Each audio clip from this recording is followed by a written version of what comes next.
बोलो श्री कृष्ण भगवान की जय। कार्तिक महात्म्य की जय।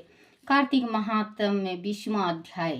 तब राजा पिथु ने पूछा, हे देव ऋषि, इसके पश्चात युद्ध में क्या हुआ तथा वह दैत्य कैसे मारा गया? कृपा करके उस कथा को मुझसे कहो। नारद जी ने कहा कि जब गिरिजा वहां से अदृष्ट हो गई और गंधर्वी माया भी विलीन हो गई, तब भगवान विश्वध्वज चेतना हो गए। उन्होंने लौकिकता व्यक्त करते हुए बड़ा क्रोध किया।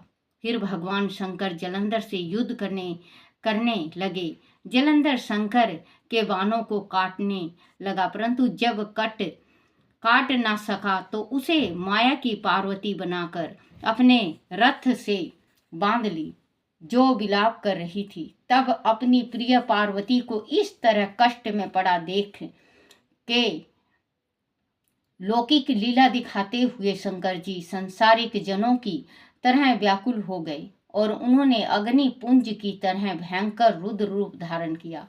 उसके रुद्र रूप को देखकर कोई भी दैत्य उसके सामने खड़ा होने में समर्थ न हो सका। वह तक कि सोम निशुम भी युद्ध में शीतल होने को समर्थ न हो सके। जलंधर की सारी माया क्षण भर में नष्ट हो गई। युद्ध में चारों ओर हाहाकार होने लगा। शिवजी ने उन भागते हुए निशुंभ को श्राप देकर बड़ी धिक्कार दी और कहा, तू दोनों बड़े दुष्ट हो। तुमने मेरा बड़ा अपराध किया है। तुम पार्वती को मारते थे और अब युद्ध से भागते हो। भागते हो को मारना पाप है, इसीलिए अब मैं तुम्हें नहीं मारूंगा, परंतु गौरी तुम्हें अवश्य मारेगी। शिवजी के ऐसा कहने पर समुद्र पुत्र जलंधर क्रोध में अग्नि के समान प्रज्वलित हो उठा। उसने शिवजी पर घोर बाण वर्षा करके धरती पर अंधकार कर दिया। तब उस दैत्य की ऐसी चेष्टा देखकर शंकर जी बड़े ही क्रोध हुए तथा उन्होंने अपने बनाजे हुए सुदर्शन चक्र को चलाकर उसका सिर काट लिया। एक प्रचंड शब्द के साथ उसका सिर धरती पर गिर पड़ा और भयंकर हाहाकार होने लगा। अंजल पर्वत के समान उसके शरीर के 2 खंड हो गए। उसके रुधिर से संग्राम भूमि व्याप्त हो गया। सारी धरती विहल हो गई। शिवजी की आज्ञा से उसका रक्त और मांस महागौरव में जाकर रक्त का कुंड हो गया तथा उसके शरीर का तेज निकलकर शंकर जी के शरीर में वैसे ही प्रवेश कर गया जैसे कि विंदा का तेज गौरी जी के शरीर में प्रवेश हुआ था। जलंधर को मरा हुआ देखकर देवता और गंधर्व सब आनंद प्रसन्न हो गए। बोलो श्री कृष्ण भगवान की जय। एकादशी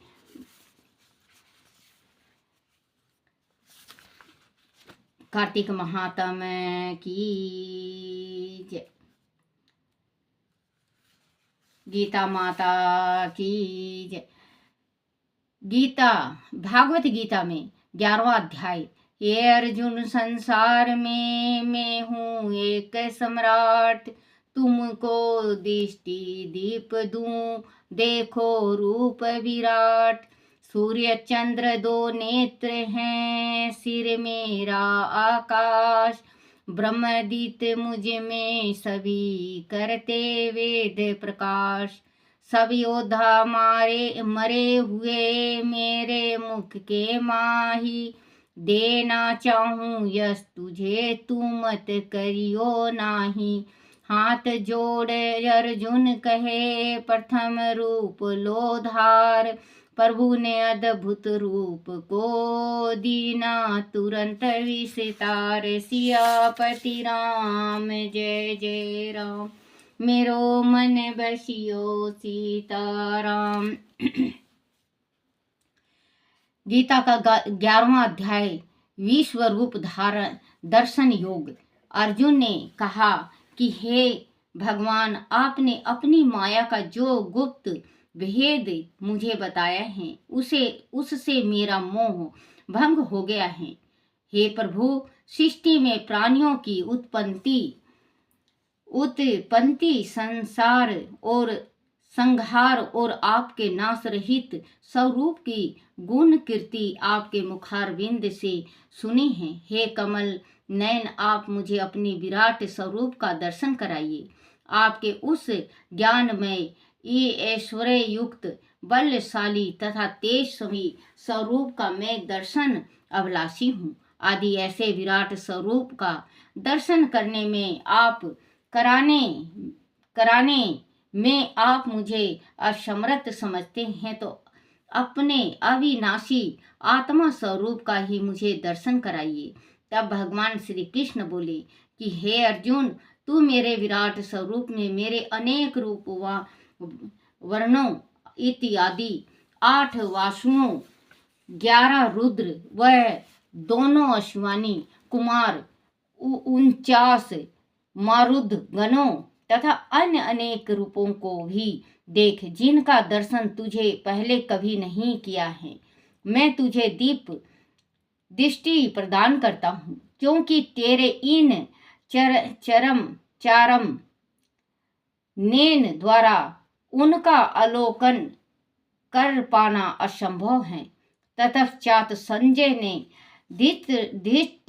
धृतराष्ट्र से कहा कि हे राजन, योगेश्वर भगवान श्री कृष्ण ने ऐसा कहकर तत्काल ही अर्जुन को अपना विराट रूप दिखाया। अनेक मुख और नेत्रों से युक्त तथा अद्भुत दर्शनों वाले बहुत से दीप आभूषणों से अलंकृत दीप शस्त्रों को हाथ में उठाए हुए, दीपमाला और वस्त्रों को धारण किए हुए, दीप गंध का अनुलेपन किए हुए, संत ही प्रकाश के आश्चर्यों से युक्त सीमा रहित उस विराट पुरुष को अर्जुन ने देखा। हे राजन, आकाश में 1000 सूर्य के एक साथ उदय होने से जो प्रकाश उत्पन्न होगा, वह भी उस विश्व रूप परमात्मा के प्रकाश के समान नहीं हो सकेगा। अर्जुन ने उस समय अनेक प्रकार के विभक्त संपूर्ण जगत को आश्चर्यचकित होकर भगवान श्री कृष्ण के शरीर में एक जगह शीतल देखा। वह उस विश्व रूप परमात्मा को श्रद्धा भक्ति सहित नत होकर हाथ जोड़कर बोला, हे परमेश्वर, आपके शरीर में संपूर्ण देव, अनेक भूतों के समुदाय कमल के आसन पर विराजमान ब्रह्मा महादेव, संपूर्ण ऋषियों तथा दीप सर्पों को देख रहा हूँ। हे जगत के पालन करता, आपके अनेक हाथ पैर मुख और नेत्र सभी ओर से अनंत रूप वाले हैं। हे परमात्मा, आपको मैं मुकुट युक्त, गदा युक्त और चक्र युक्त देख रहा हूँ। आप सभी ओर से प्रकाशमान तेज पुंज प्रज्वलित अग्नि सूर्य के सदृश ज्योतिष युक्त अति गहन तथा अप्रमेय स्वरूप हैं। इसीलिए हे भगवान, आप ही जानने योग परम ब्रह्मा परमात्मा हैं। आप ही इस जगत के परम आश्चर्य आनंदित धर्म के रक्षक और अविनाशी सनातन पुरुष हैं। हे भगवान, स्वर्ग और पृथ्वी के बीच का संपूर्ण आकाश एवं सभी दिशाएं केवल आपसे ही परिपूर्ण हैं। आपके इस अलौकिक रूप को देखकर तीनों लोक अति व्यथा को प्राप्त हो रहे हैं। हे प्रभु, देवताओं के समूह आप में ही प्रवेश करते हैं। कई देवता भयभीत होकर हाथ जोड़े हुए आपके नमन गुण का उच्चारण करते हैं। महर्षि और सिद्धों के समुदाय कल्याण हो, ऐसा कहकर उत्तम से उत्तम स्तोत्र द्वारा आपकी स्तुति करते हैं। हे गोविंद, 11 रुद्र, 12 आदित्य, 8 वासु, सदेश गण, विश्व देव, अविनाशी कुमार, मारुदगण, पितरों के समुदाय तथा गंधर्व, यक्ष, राक्षस और सिद्ध गणों के समुदायक विस्मित नेत्रों से आपको देखते हैं।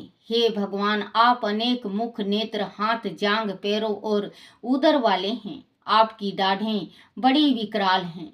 आपके इस भय वह रूप को देखकर सभी के साथ में भी भयभीत हो रहा हूँ, क्योंकि आपका वह रूप आकाश को छूता हुआ, अनेक रूपों वाला, विस्तृत मुख वाला तथा प्रज्वलित नेत्रों वाला है। आपके इस रूप को देखकर चित्त को किसी भी प्रकार से शांति प्राप्त नहीं हो रही है। भयंकर दाढ़ों वह प्रलय अग्नि सदृश प्रज्वलित मुख को देखकर दिग्भ्रमित हो गया हूँ। सदृश प्रज्वलित मुख को देखकर मैं दिग्भ्रमित हो गया हूँ। मुझे दिशा ज्ञान का बोध नहीं हो रहा है। हे गोविंद, आपके इस विराट रूप में मैं तृप्त हो गया हूँ। अंत अब आप शीघ्र ही प्रसन्न हो जाइए। हे प्रभु, आपके इस स्वरूप में मुझे धृत राष्ट्र के पुत्र और सहयोगी राजा आपके मुख में प्रवेश होते दिखाई दे रहे हैं। भीष्म पितामह, द्रोणाचार्य, कर्ण, वह हमारे पक्ष के अनेक प्रमुख योद्धा गण भी आपके इस विराट रूप के मुख में समाते दिखाई पड़ रहे हैं। अनेक योद्धा गण आपके दांतों के मध्य चूर्ण अवस्था में दिखाई दे रहे हैं। हे भगवान, आपके वीर आपके मुख में इस तरह समाते दिखाई दे रहे हैं जिस तरह अनेक नदियां वेगवती धारा के सात समुद्र में समा जाती हैं। जैसे पतंगे मोह के वश होकर नष्ट होने के लिए प्रज्वलित अग्नि में प्रति वेग से प्रवेश करते हैं, वैसे ही वह सब लोग भी अपने स्वर्गनाश के लिए आपके मुख में अति वेग युक्त होकर प्रवेश करते दिखाई दे रहे हैं। परमेश्वर, आप उन संपूर्ण लोगों को प्रज्वलित मुख द्वारा ग्रसते सभी ओर से चाट रहे हैं। आपका उग्र प्रकाश संपूर्ण जगत को अपने तेज के द्वारा परिपूर्ण करके तपाया मान करता हुआ है। हे प्रभु, कृपया मुझे बतलाइए कि आप उग्र रूप वाले कौन हैं। हे देव, आपको मेरा नमस्कार है। मैं आपको तत्व से जानना चाहता हूँ, क्योंकि आपकी प्रवृत्ति को मैं नहीं जानता। अर्जुन के पूछने पर भगवान श्री कृष्ण बोले कि हे अर्जुन, मैं लोगों का नाश करने वाला बढ़ा हुआ महाकाल हूँ। इस समय इन लोगों को नष्ट करने के लिए प्रवृत्ति हुआ हूँ। प्रति पक्षियों की सेना में जो योद्धा है वह सब तेरे द्वारा युद्ध न करने पर भी मृत्यु को प्राप्त होंगे। इसीलिए हे कुंती, तू युद्ध के लिए खड़ा हो, युद्ध को जीत कर यश की प्राप्ति कर और धन ध्यान से संपन्न राज को भोग, क्योंकि वह सब सूरवीर पहले से ही मेरे द्वारा मारे हुए हैं। हे सर्वे सच्ची, तू तो केवल निमित्त मात्र है, क्योंकि द्रोणाचार्य, भीष्म पितामह, जय दरथ तथा कर्ण आदि बहुत से सूरवीर योद्धा मेरे द्वारा ही मारे हुए हैं। तू भयभीत न हो, इनसे युद्ध कर। निसंदेह तू युद्ध में दुश्मनों पर विजय प्राप्त करेगा। भगवान श्री कृष्ण के वह वचन सुनकर संजय ने धृतराष्ट्र से कहा कि हे राजन, देवकी नंदन के इन वचनों को सुन अर्जुन हाथ जोड़कर प्रणाम कर बोला कि हे भगवान, यह योग ही है कि जो आपके नाम और प्रभाव के कीर्तन से जगत अति आनंदित तथा अनुराग को प्राप्त होता है। भयभीत हुए राक्षस लोग दिशाओं में भागते हैं और सिद्ध गणों के समुदायक नमस्कार करते हैं। हे परम प्रभु, सत्य असत्य और उन दोनों से भी पितुक जो सच्चिदानंद घन ब्रह्मा है, वह आप ही तो कहलाने योग हैं। हे जगदीश्वर, आप ही आदि देव, सदा विद्यमान रहने वाले सनातन पुरुष हैं। आप ही सृष्टि के अंतिम आश्चर्य, सृष्टि के भेद जानने वाले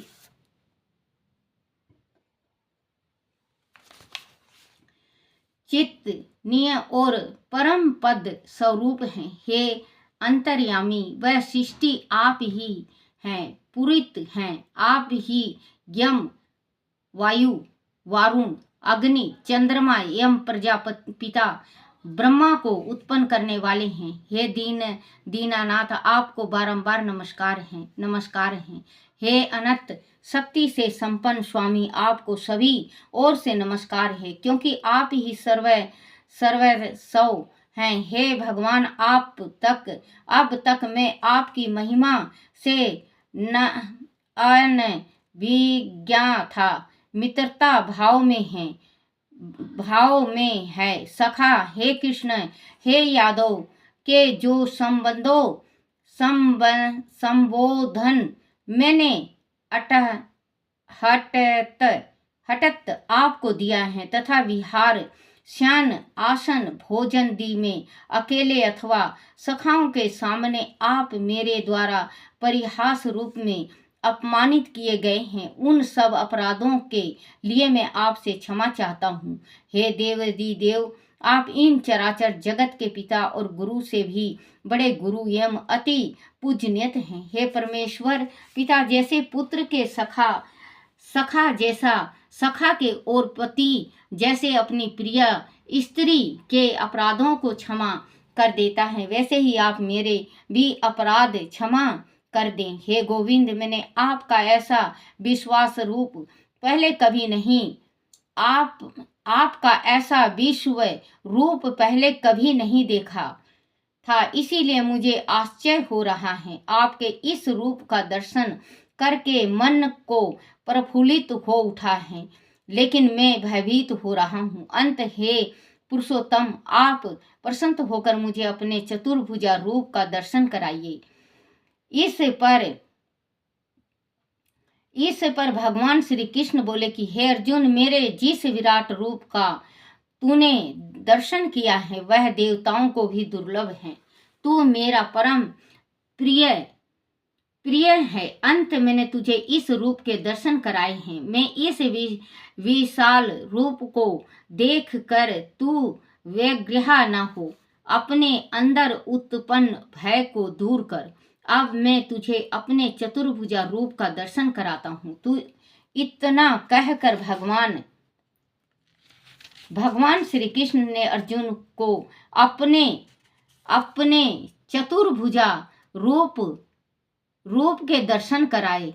तो अर्जुन बोला कि हे प्रभु, आपके इस शांत स्वरूप का दर्शन कर मुझे अपूर्व शांति मिली है। इस पर भगवान श्री कृष्ण बोले कि हे अर्जुन, मेरा यह चतुर्भुजा रूप भी देवताओं के लिए दुर्लभ है। हे धनंजय, मेरे इस रूप का दर्शन वही कर पाता है जो मुझे सत्व रूप से जानता है तथा एकांत भाव से मेरी भक्ति करते हैं, मुझ में ही लीन रहता है। हे अर्जुन, जो प्राणी मेरे प्रति स्मरण की भावना रखता है, मेरे ही नाम गुण तत्व आदि का श्रवण करता है, ध्यान वह आसक्ति रहित भाव से नित्य निरंतर मेरा ही होकर रहता है, संसारिक वस्तुओं की मोह माया से दूर रहता है, और जो किसी के साथ देश भाव नहीं रखता, ऐसे ही भक्त मुझे पाता है। बोलो श्री कृष्ण भगवान की जय। ऐसा ही भक्त मुझे पाता है। 11वां अध्याय महात्म, भागवत गीता का 11वां अध्याय का महात्म। भगवान विष्णु ने कहा कि हे लक्ष्मी, एक नदी के तट पर एक सुंदर नगर था। उस नगर में सुख नंद नाम का एक राजा राज करता था। वह धार्मिक प्रकृति का था और भगवान लक्ष्मी नारायण की बहुत पूजा सेवा करता था। उसी नगर में एक बहुत बड़ा शिवालय भी था।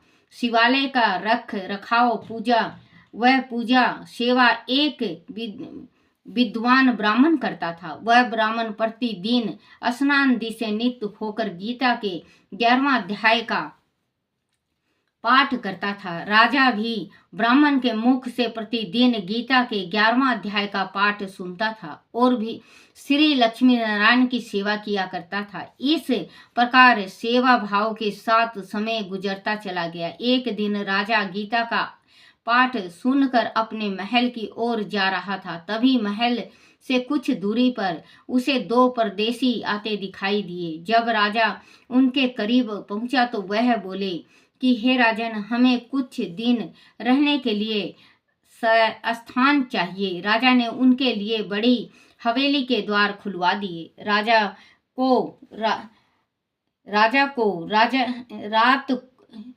खुलवा दिए। रात को राजा ने उनके लिए भोजन की व्यवस्था भी कर दिया। खा पी कर परदेसी बहुत खुश हुए और राजा को दुआएं देने लगे।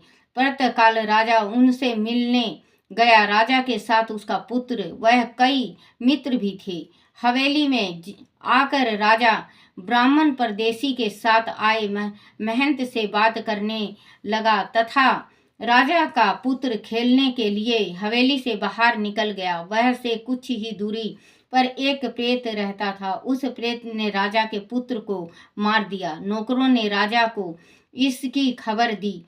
पुत्र मोह ने राजा की बुद्धि हर ली। वह दुखी मन से बोला कि हे महंत जी, आपके दर्शन का मुझे अच्छा फल मिला। एक पुत्र था, उसे भी प्रेत ने मार डाला। राजा को शोक कुल देखकर राजा के साथ ब्राह्मण और महंत आदि सभी उस स्थान पर आए जहां राजकुमार मरा पड़ा था। ब्राह्मण ने गीता के 11वां अध्याय का पाठ करके जल प्रेत पर छिड़का तो वह प्रेत योनि से छूटकर भगवान के धाम को चला गया और राजा का पुत्र भी जीवित हो गया। भगवान विष्णु बोले कि हे लक्ष्मी, गीता के 11वां अध्याय का इतना अधिक प्रभाव है। बोलो श्री कृष्ण भगवान की जय।